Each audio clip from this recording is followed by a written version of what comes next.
순진하게 생겨서는 진짜 무섭네. 일본 챔피언이 이렇게 무너진다고. 일본에서 다리 귀신이라 불리는 유명 격투기 선수를 그대로 쓰러뜨린 한국의 젊은 선수가 있습니다. 일본을 충격에 빠뜨린 이 남성을 취재한 일본 기자가 한국의 실체를 알고 경악을 했다고 하는데요. 바로 들어보겠습니다. 저는 도쿄의 패션 연예 전문지 도쿄 트렌드의 기자 카나메 미유키입니다. 8년차 베테랑 기자로서 주로 한국의 최신 트렌드를 일본에 소개하는 기사를 써왔어요. 처음 신입 기자로 입사했을 때만 해도 사실 한국 연예계나 패션에 대해 전혀 관심이 없었습니다. 하지만 5년 전 우연히 맡게 된 취재가 제 인생을 바꿔놓았죠. 당시 한국의 작은 패션 브랜드를 취재하러 서울에 갔을 때였어요. 취재 대상이었던 디자이너가 한 달 후 도쿄 패션 위크에 참가할 예정이었는데 갑자기 아버지가 돌아가시는 바람에 참가가 어려워졌다고 했습니다. 하지만 그 디자이너는 포기하지 않았어요. 장례식을 치르고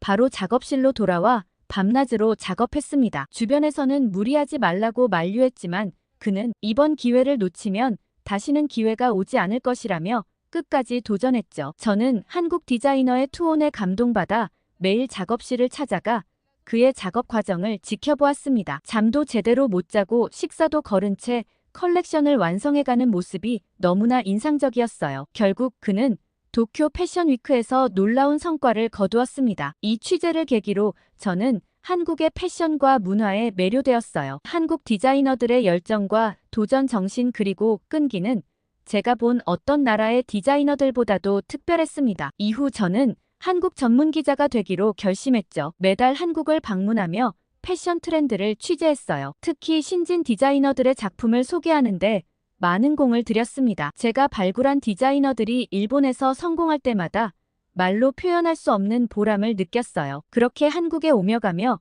3년 전부터는 한국 연예계 소식도 다루기 시작했어요. K-팝 아이돌들의 패션을 분석하고 그들이 선보이는 새로운 트렌드를 일본 독자들에게 소개했습니다. 특히 방탄소년단의 패션을 다룬 기사는 엄청난 반향을 일으켰죠. 도쿄 트렌드의 한국 특집 코너는 제가 담당하게 된 이후 구독자 수가 3배나 늘었습니다. 독자들은 제 기사를 통해 한국의 최신 트렌드를 접할 수 있다며 열광했어요. 저는 이런 반응에 힘입어 더 다양한 소재를 발굴하기 위해 노력했습니다. 특히 도쿄의 젊은 독자들은 일본의 인위적인 패션보다 한국의 자유로운 패션이 더 좋다며 한국 관련 소식을 많이 다뤄달라고 했어요. 기자로서 저는 일본 패션 산업이나 유행이 모두 한국을 따를 수밖에 없다는 걸 가장 가까이에서 느끼고 있었죠. 제가 한국 관련 특집 책자를 발간할 때마다 매진이 이어졌습니다. 정말 무서운 건 일본 디자이너들의 책들은 낼 때마다 망한다는 사실이었죠. 안타깝긴 하지만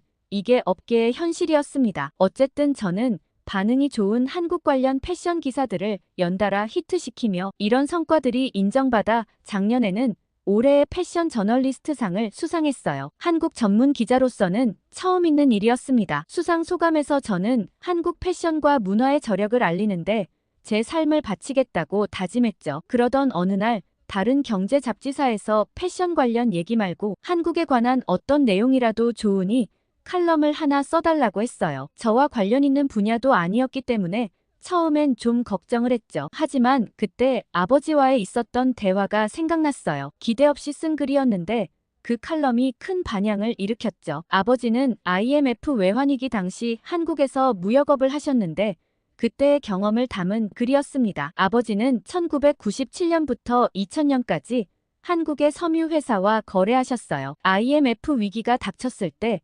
대부분의 일본 바이어들은 한국 기업과의 거래를 끊었지만 아버지는 끝까지 한국 기업을 믿고 함께했습니다. 당시 거래처였던 한국 섬유회사는 직원들의 월급을 몇 개월씩 주지 못했어요. 하지만 직원들은 회사를 떠나지 않았죠. 오히려 더 열심히 일했습니다. 야근은 물론 주말까지 반납하며 고품질 제품을 만들어냈어요. 아버지는 그들의 모습에 깊은 감동을 받으셨습니다. 일본에서는 상상도 할 수 없는 광경이었죠. 직원들은 자발적으로 급여 반납을 하면서까지 회사를 살리기 위해 노력했어요. 한 번은 거래처 사장님이 아버지께 사과를 하러 오셨다고 해요. 약속한 물량을 맞추지 못할 것 같다며 죄송하다고 하셨죠. 하지만 그날 밤 공장에 불이 켜져 있는 것을 보고 아버지가 들어가 보니 모든 직원이 나와서 작업을 하고 있었답니다. 결국 그 회사는 약속한 납기일을 지켰어요. 품질도 더욱 좋아졌죠. 아버지는 그때 한국인들의 저력을 실감하셨다고 했습니다. 한국인들은 힘들 때 더 강해진다는 말씀을 자주 하셨어요. 그러며 금모으기 운동으로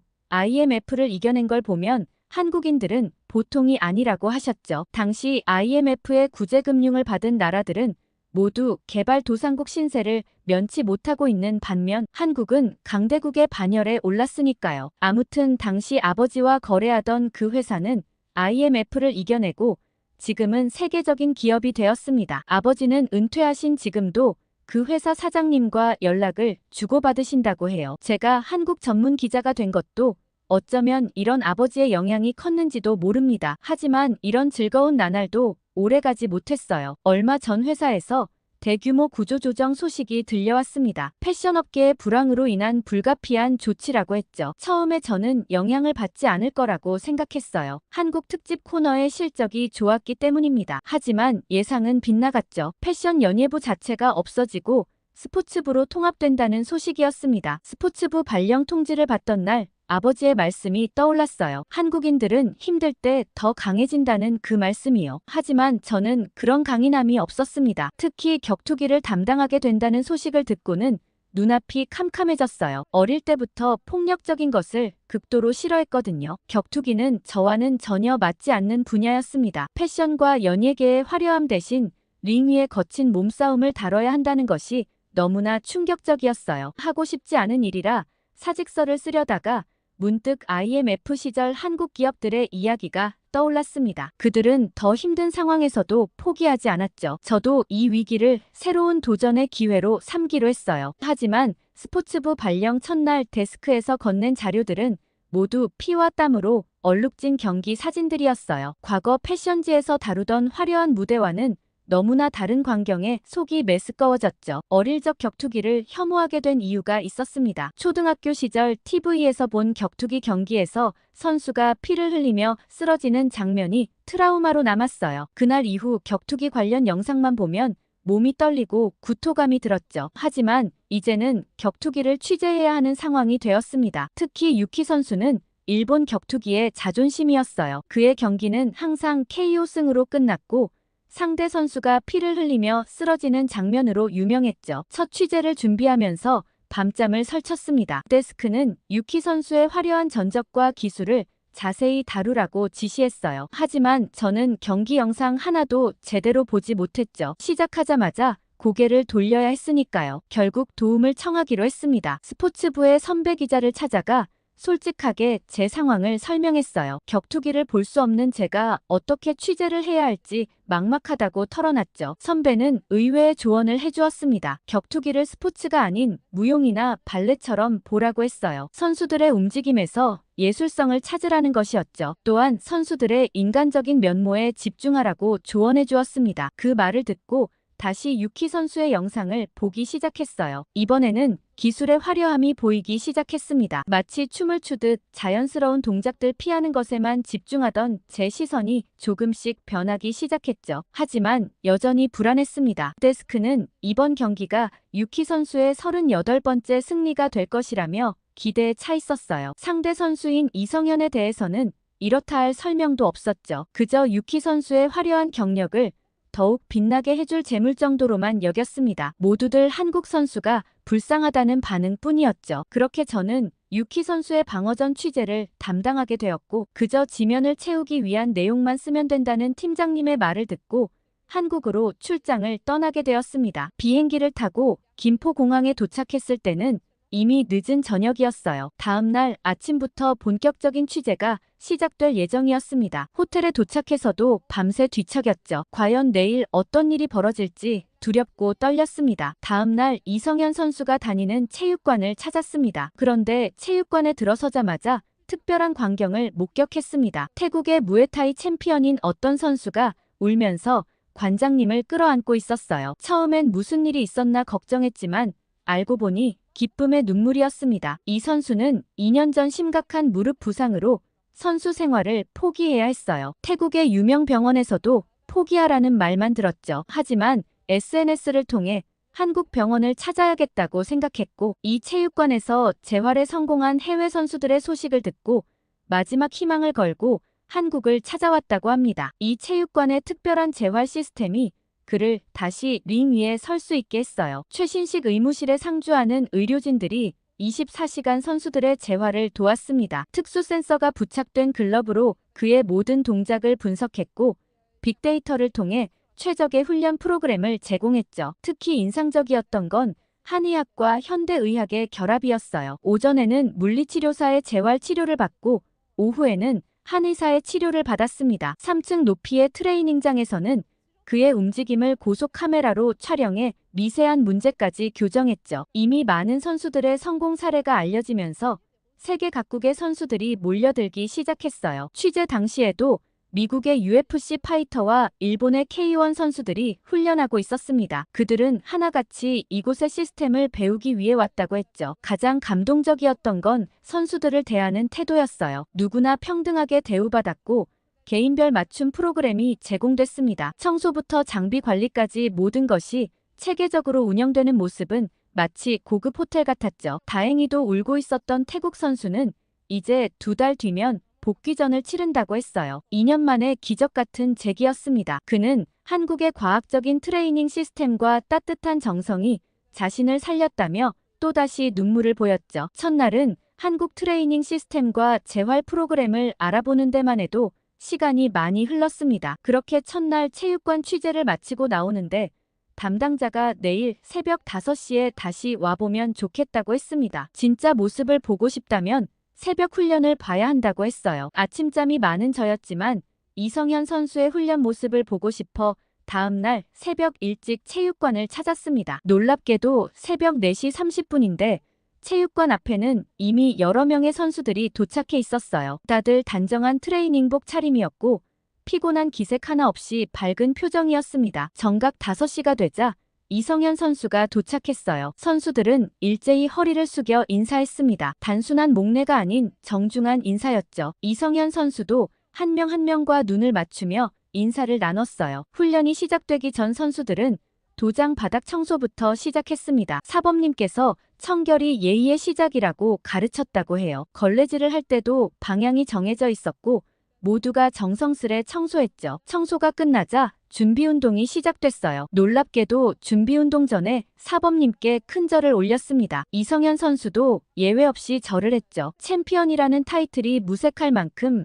겸손한 모습이었어요. 준비운동은 태권도 기본 동작으로 시작됐습니다. 현대 격투기 선수들이 전통무예를 기본으로 삼는다는 게 신선했어요. 특히 이성현 선수는 태권도 품새를 할 때 눈빛이 달라졌죠. 본격적인 훈련이 시작되자 체육관의 분위기가 바뀌었습니다. 서로 예의 바르게 대하면서도 훈련만큼은 치열하게 이어갔어요. 스파링 할 때도 상대방을 배려하는 모습이 보였죠. 특히 인상적이었던 건 선수들의 언어 사용이었습니다. 서로를 형, 동생으로 부르며 존중했어요. 일본 체육관에서 흔히 들리는 거친 말은 찾아볼 수 없었죠. 심지어 외국인 선수들도 한국어로 존댓말을 쓰려 노력했습니다. 훈련 중간에 사범님의 지도가 이어졌어요. 선수들은 한마디 한마디를 놓치지 않으려 집중했습니다. 메모하는 선수들도 있었죠. 마치 학교 교실 같은 분위기였어요. 이성현 선수는 특히 사범님을 각별히 공경했습니다. 물을 떠다 드리고 수건을 건네는 등 작은 것 하나하나 신경 썼어요. 챔피언이 이런 모습을 보이니 다른 선수들도 자연스럽게 따랐죠. 새벽 훈련은 7시까지 이어졌습니다. 2시간 동안 쉼없이 진행된 훈련이었지만 누구도 불평하지 않았어요. 오히려 더 하고 싶어 하는 모습이었죠. 이런 모습이 이성현 선수의 성공 비결이라는 생각이 들었습니다. 이런 모습들이 제가 알던 격투기 문화와는 너무나 달랐어요. 폭력적이고 거친 이미지와는 전혀 다른 예의 바르고 세련된 모습에 깊은 인상을 받았습니다. 이제는 왜 많은 외국 선수들이 이곳을 찾는지 이해가 됐죠. 저는 새벽 훈련이 끝난 후에도 체육관에 남아 취재를 이어갔습니다. 오전반 훈련이 시작되자 특별한 선수가 눈에 띄었어요. 여성 격투기 선수 김미래는 소믈리에로도 활동하는 독특한 이력의 소유자였습니다. 미래 선수는 와인 전문가이자 격투기 선수라는 이색적인 조합으로 화제가 되고 있었어요. 프랑스 유학 시절 레스토랑에서 일하며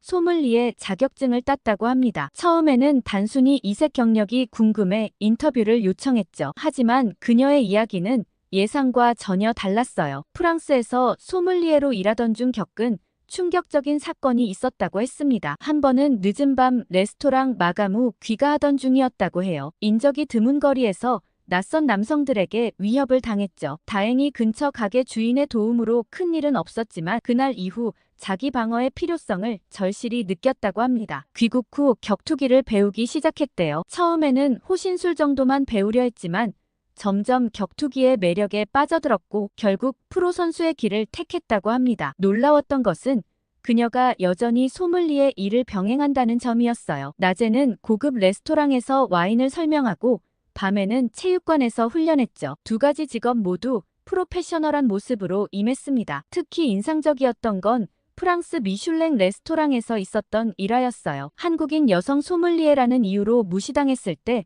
당당히 맞섰다고 합니다. 와인 블라인드 테스트에서 프랑스 소믈리에들을 제치고 1등을 했죠. 그녀는 격투기도 같은 마음가짐으로 임한다고 했어요. 여자라서 약하다는 편견에 맞서 더 강해지려 노력했다고 합니다. 실제로 그녀의 경기 기록은 화려했죠. 최근에는 국제대회에서 우승하며 세계적으로 주목받았어요. 시상식에서 한복을 입고 등장해 화제가 되기도 했습니다. 한국 여성의 아름다움과 강인함을 동시에 보여줬죠. 미래 선수는 요즘 후배 양성에도 힘쓰고 있었어요. 특히 여성 자기방어 클래스를 무료로 운영하며 사회 공헌 활동도 했습니다. 자신과 같은 일을 겪을 여성들을 위해 시작한 일이라고 해요. 단순한 호신술을 넘어서 위험 상황을 피하는 법부터 심리적 대처까지 전반적인 내용을 다뤘어요. 수강생들의 반응도 좋다고 하더라고요. 미래 선수는 앞으로의 목표로 한국 여성 격투기의 세계화를 꼽았습니다. 이미 여러 나라에서 러브콜을 받고 있었어요. 그녀와의 인터뷰를 마치며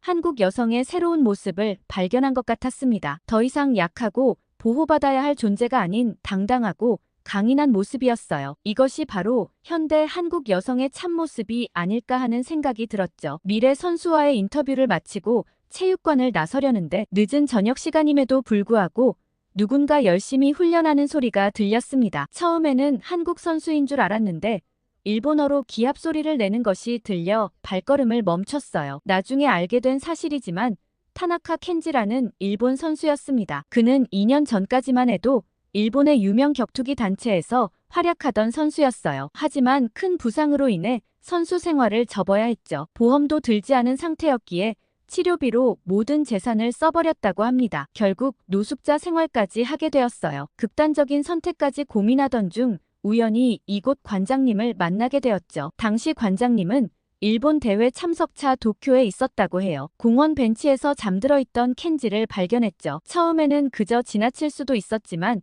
켄지의 손에 붕대가 감겨 있는 것을 보고 발걸음을 멈추었답니다. 이야기를 듣고 보니 켄지는 과거 관장님이 일본에서 차별받던 시절 유일하게 친절을 베풀어준 도장의 제자였어요. 20년 전 관장님이 일본에서 수련할 때 다른 도장들은 문을 열어주지 않았지만 켄지의 스승님만이 받아주었죠. 이곳 관장님은 즉시 켄지를 한국으로 데려왔습니다. 체육관에서 숙식을 제공하고 재활치료도 지원했어요. 낮에는 체육관에서 청소와 간단한 일을 하고 밤에는 훈련에 매진할 수 있게 해주었죠. 특히 감동적이었던 것은 관장님 사모님의 정성이었습니다. 매일 아침 도시락을 싸주셨어요. 일본인의 입맛을 고려해 특별히 준비한 반찬들이었죠. 매일 다른 메뉴로 정성스럽게 준비한 도시락은 켄지에게 큰 위로가 되었다고 합니다. 한 번은 켄지가 감기에 걸렸을 때였어요. 사모님이 직접 끓인 미역국을 가져다 주셨죠. 일본에는 없는 음식이었지만 그 따뜻한 마음이 켄지의 마음까지 녹였다고 해요. 켄지는 이제 거의 재활을 마치고 복귀를 준비하고 있었습니다. 예전보다 더 강해진 모습으로 돌아가고 싶다고 했어요. 특히 한국에서 배운 정신력이 자신을 더 강하게 만들었다고 했죠. 매일 밤 마지막까지 훈련하고 아침 일찍 청소하는 켄지의 모습에 다른 선수들도 감동했다고 합니다. 처음에는 말도 통하지 않았지만 이제는 체육관의 일원으로 완전히 녹아들었어요. 관장님은 켄지가 완전히 회복되면 일본 대회에 출전시킬 계획이라고 했습니다. 하지만 켄지는 한국에 남아 이곳에서 선수 생활을 이어가고 싶다고 했어요. 한국인들의 정을 잊을 수 없다는 게 그 이유였죠. 켄지는 자신이 받은 은혜를 갚기 위해 체육관에서 일본어를 가르치기 시작했습니다. 덕분에 많은 일본 선수들이 이 체육관을 찾게 되었어요. 한일 교류의 가교 역할을 하게 된 것이죠. 한국에서의 마음 따뜻한 소식을 정리하며 어느덧 경기 전날이 다가왔고 기자회견장으로 향했습니다. 먼저 도착한 이성현 선수는 단정한 정장 차림으로 기자들을 맞이했어요. 늦게 도착한 유키 선수는 선글라스를 낀 채 캐주얼한 옷차림으로 등장했습니다. 기자회견은 이성현 선수의 인사로 시작됐어요. 일본어로 준비한 인사말을 정중하게 전했죠. 훈련장에서도 이성현 선수의 진정성이 돋보였어요. 약속된 공개 훈련을 성실히 소화했을 뿐만 아니라 훈련 후에는 팬들과 사진도 찍고 사인도 해주었습니다. 특히 일본에서 온 팬들을 더욱 친절하게 대하는 모습이 체육관에서 보였던 그의 모습과 다르지 않았죠. 개체량과 페이스오프에서도 프로다운 면모를 보여줬어요. 정확한 체중으로 나와 고개 숙여 인사했고 페이스오프에서도 예의 바른 자세로 상대를 존중하는 태도를 잃지 않았습니다. 반면 유키 선수는 처음부터 문제적 행동을 보였어요. 늦게 도착한 것도 모자라 선글라스를 낀 채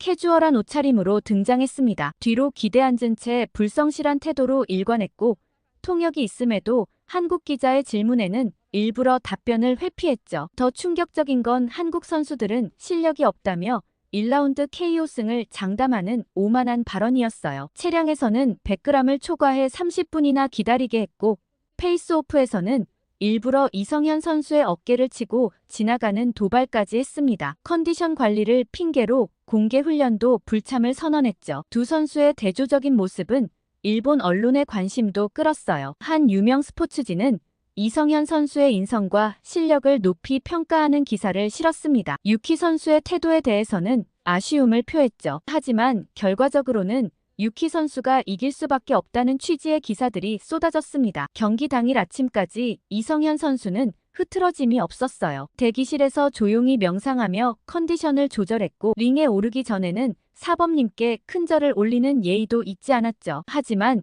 유키 선수의 태도는 더욱 거만해졌어요. 대기실에서 큰 소리로 음악을 틀어놓고 자신의 승리를 장담했으며 코치와 하이파이브만 하고 거만하게 입장했습니다. 경기가 시작되자마자 저는 취재석에 앉아 역사적인 순간을 기다리고 있습니다. 1라운드 시작과 함께 유키 선수가 강력한 로우킥으로 공세를 시작했습니다. 로우킥 귀신이라는 별명답게 한 번 맞으면 다리가 휘청일 정도의 강력한 위력이었어요. 하지만 이성현 선수는 침착하게 거리를 조절하며 피해냈습니다. 경기 초반부터 유키 선수의 로우킥이 몇 차례 명중했어요. 관중석에서는 걱정스러운 한숨이 새어나왔죠. 하지만 이성현 선수의 표정은 변함이 없었습니다. 오히려 유키 선수의 공격 패턴을 파악하는 듯 했어요. 1라운드 후반 이성현 선수가 반격을 시작했습니다. 정교한 바디샷과 펀치 콤비네이션으로 유키 선수를 흔들었어요. 예상치 못한 공격에 유키 선수의 얼굴에 당황한 기색이 역력했죠. 2라운드에 들어서자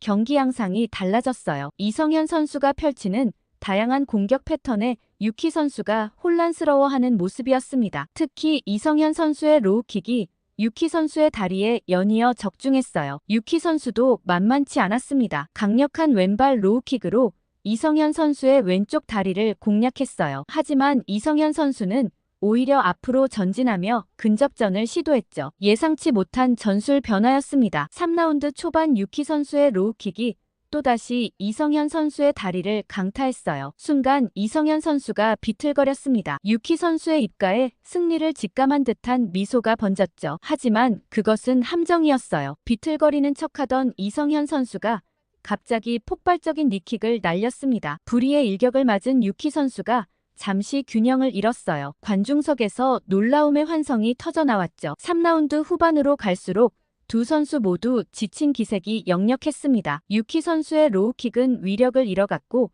이성현 선수의 움직임도 둔해졌어요. 하지만 둘 다 물러서지 않았죠. 4라운드 시작과 함께 이성현 선수가 전혀 다른 모습을 보여줬습니다. 마치 1라운드처럼 신선한 체력으로 유키 선수를 몰아붙였어요. 체력 안배를 완벽하게 해온 것이 분명했죠. 드디어 결정적인 순간이 왔습니다. 이성현 선수의 로우킥이 유키 선수의 왼쪽 다리를 강타했어요. 로우킥 귀신이라 불리던 유키 선수가 오히려 로우킥에 무너진 아이러니한 순간이었습니다. 비틀거리는 유키 선수를 향해 이성현 선수의 펀치가 쏟아졌어요. 왼쪽 훅에 이은 오른쪽 어퍼컷의 정확한 타격에 유키 선수가 쓰러졌습니다. 순식간에 일어난 일이었죠. 심판이 카운트를 시작했어요. 유키 선수는 일어나려 했지만 다리에 힘이 들어가지 않았습니다. 결국 레프리가 경기 종료를 선언했죠. 이성현 선수의 극적인 KO 승이었어요. 한순간 체육관이 조용해졌다가 이내 우레와 같은 함성이 터져 나왔습니다. 일본 관중들조차 기립박수를 보냈어요. 37연승을 달리던 로우킥 귀신이 자신의 무기인 로우킥에 무너진 역사적인 순간이었죠. 이성현 선수는 승리 후에도 링 위에서 유키 선수에게 깊은 인사를 건넸습니다. 패자에 대한 예우를 잊지 않는 모습이 너무나 인상적이었어요. 경기가 끝난 후 체육관의 분위기는 제가 예상했던 것과는 완전히 달랐습니다. 일본 관중들은 자국 선수의 패배에도 불구하고 오히려 기뻐하는 듯 했어요. 심지어 몇몇은 태극기를 들고 환호하고 있었습니다. 알고 보니 이성현 선수의 일본 팬클럽 회원들이었어요. 그들은 이성현 선수가 지난 3년간 일본에서 경기할 때마다 꾸준히 응원을 해왔다고 합니다. 특히 경기 후 팬들을 대하는 태도에 감동받았다고 했죠. 한 일본인 팬은 2년 전 이성현 선수의 일본 데뷔전을 보고 팬이 되었다고 해요. 당시 이성현 선수가 패배했음에도 상대 선수를 진심으로 축하해주는 모습에 감동받았다고 했습니다. 이번에도 이성현 선수는 달랐어요. 승리 직후 유키 선수에게 다가가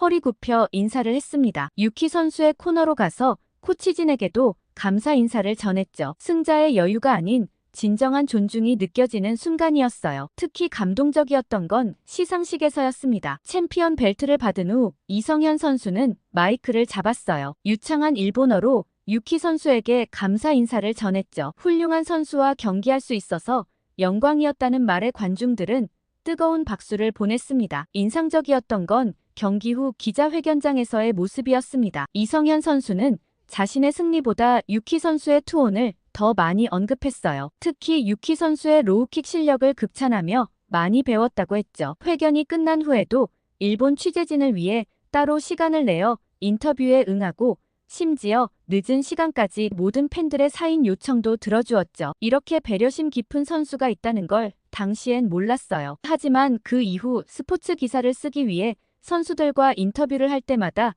이성현 선수가 정말 특별한 사람이었구나 하는 걸 느낄 수 있었죠. 경기 직후 호텔로 돌아와 기사를 쓰기 시작했습니다. 이성현 선수의 극적인 승리와 감동적인 모습을 중심으로 원고를 작성했어요. 하지만 첫 번째 원고를 보낸 직후 데스크에서 긴급 전화가 왔습니다. 데스크는 원고를 전면 수정하라고 했어요. 패배했지만 끝까지 투혼을 보여준 유키 선수를 중심으로 다시 써달라는 요청이었습니다. 심지어 이성현 선수의 비하 발언도 넣으라고 했죠. 충격적이었던 건 유키 선수의 소속사에서 압박이 들어왔다는 사실이었어요. 일본 격투기의 자존심이 한국 선수에게 완패했다는 기사는 곤란하다며 각색을 요구했다고 합니다. 하지만 저는 거절했습니다. 취재 과정에서 본 진실을 왜곡할 수는 없었어요. 이성현 선수의 실력과 인성 그리고 일본 관중들의 진정 어린 응원까지 모든 것이 사실 그대로였죠. 데스크는 재차 압박해왔습니다. 제가 패션 기자 출신이라 격투기를 잘 모른다며 이번만큼은 선배들의 조언을 따르라고 했어요. 하지만 오히려 그동안의 패션 기자 경험이 제게 더 넓은 시각을 준 것 같았습니다. 결국 밤새 원고를 수정했지만 제 방식대로였어요. 유키 선수의 위대한 도전과 이성현 선수의 완벽한 승리를 균형 있게 다루고 그냥 바로 기사를 올려버렸어요. 다음날 아침 데스크에서 얼마나 깨질까 긴장하며 출근했습니다. 아니나 다를까 마지막으로 경고를 받았죠. 한 번만 더 이런 일이 생긴다면 제 커리어에 치명적일 거라고 했습니다. 그때 마침 일본 최대 스포츠 신문에서 연락이 왔어요. 이성현 선수를 집중 조명한 제 기사를 눈여겨봤다며 공동 기획을 제안했습니다. 한일 격투기 문화의 새로운 이정표가 될 거라고 했죠. 데스크의 태도가 순간적으로 바뀌었어요. 더 이상의 수정 요구는 없었고 오히려 제 기사를 적극 밀어주겠다고 했습니다. 권위 있는 스포츠 신문의 관심이 상황을 역전시킨 거죠. 기사는 예상 이상의 반향을 일으켰어요. 특히 일본 독자들의 반응이 뜨거웠습니다. 자국 선수의 패배를 다룬 기사임에도 오히려 공정하고 감동적이라는 평가가 쏟아졌죠. 이 기사가 나간 후 예상치 못한 변화가 찾아왔습니다. 일본의 유명 격투기 매거진에서 한국 특집 기획을 제안해왔어요. 한국 격투기 문화를 총체적으로 다루고 싶다는 것이었습니다. 특집 기사를 준비하며 한국의 여러 체육관을 다시 찾았어요. 그때마다 새로운 발견이 있었죠. 특히 인상적이었던 건 모든 체육관에 공통으로 흐르는 정신이었습니다. 예를 들어 올림픽 메달리스트 출신의 한 관장님은 매일 아침 도장 청소부터 시작했어요. 제자들에게 겸손과 성실함을 가르치기 위해서라고 했습니다. 그의 제자들도 자연스럽게 이런 문화를 이어받았죠. 또 다른 체육관에서는 선수들이 매주 토요일마다 지역 청소년들을 위한 무료 강습을 진행했어요. 실력만큼 인성도 중요하다며 봉사활동을 훈련의 일부로 생각한다고 했습니다. 더욱 놀라웠던 건 한국 체육관의 국제화였어요. 태국의 무에타이 선수, 브라질의 주짓수 선수 등 세계 각국의 선수들이 한국에서 훈련하고 있었습니다. K스포츠의 영향력을 실감하는 순간이었죠. 이런 취재 내용을 바탕으로 쓴 특집 기사는 일본에서 큰 반향을 일으켰어요. 많은 독자들이 한국 격투기의 새로운 모습에 감동했다는 반응을 보냈습니다. 특히 젊은 독자들의 관심이 뜨거웠어요. 한국 체육관에서 수련하고 싶다는 문의가 쇄도했죠. 일본 각지의 체육관에서도 한국식 시스템을 배우고 싶다는 연락이 이어졌습니다. 최근 높아진 한국 체육관에 대한 관심으로 한국 격투기를 다룬 다큐멘터리 제작도 시작했어요. 예의와 실력을 겸비한 한국 선수들의 모습 세계로 뻗어나가는 K스포츠의 현장을 담아내고 있죠. 이제는 제가 싫어하던 격투기가 가장 좋아하는 취재 분야가 됐습니다. 한국 격투기의 진정한 가치를 알리는 일이 저의 새로운 사명이 된 것 같아요. 앞으로도 양국의 문화를 잇는 다리 역할을 계속하고 싶어요. 오늘 사연 어떻게 들으셨나요? 재밌게 들으셨다면 댓글 많이 달아주시고 구독과 좋아요 꾹 눌러주세요. 감동 필름이었습니다.